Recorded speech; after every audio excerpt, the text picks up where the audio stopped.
আগে ভিডিওটি দেখো, তারপরে ফানি কমেন্ট পড়বো।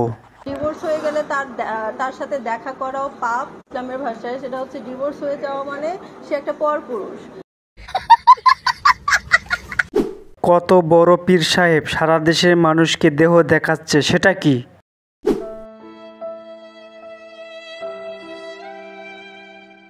ওরে বাবা, সুফি নারী।